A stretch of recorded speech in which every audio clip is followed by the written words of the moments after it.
Ngayon, masasaksihan ninyo ang gupit na magmumulto sa buhay nyo.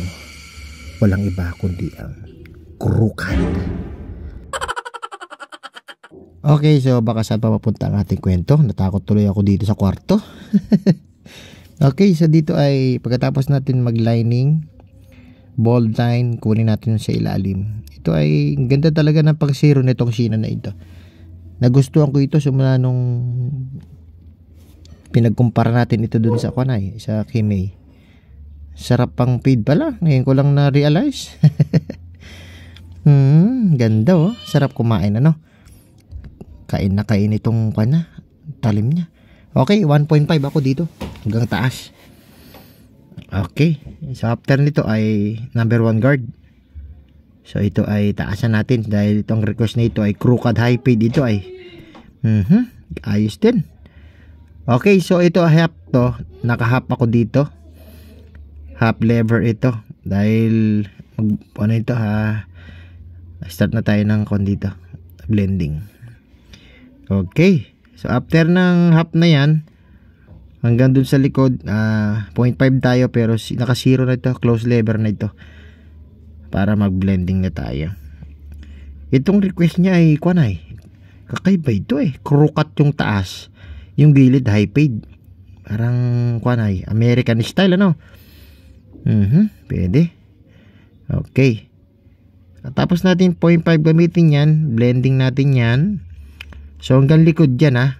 Para ano. Ayos oh. So ito 0. Close lever na ito. Kunin natin yung mga na ito, dark spot na ito para okay na. Ayos din oh. Sarap gamitin itong double mortar lalo na yung naka-ceramic siya. Open lang na konti para medyo ang tawag dito. Okay, so dito ay ayaw niyang pagalaw itong labeless cut niya. Okay, so dito hanggang temple lang pinalinis ni customer. Wala daw labeless cut. Mukhang siguro pinatutubo niya pa yung taas na no. Okay, so ahit na tayo agad para medyo malinis na nakikita. Ayos dito ang pasarap-sarap na no sa mga ahit na ganito ay. Para medyo malinis. Ganda rin oh. Parang blending na talaga yun. Parang nakikita mo na yung forma niya.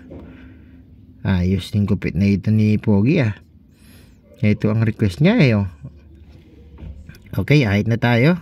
Likod din, dinis. Para malinis na malinis ito. Ayos din oh. Ganda ng kain ano. Okay, ito ang kanyang buhok bago natin ito gupitan. Ayos din ang kapal niya oh. Ang buhok. Medyo nito kinuwatro ko ito sa taas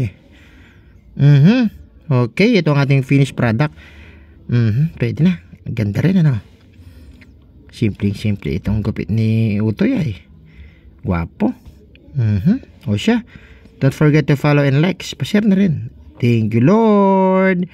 God bless.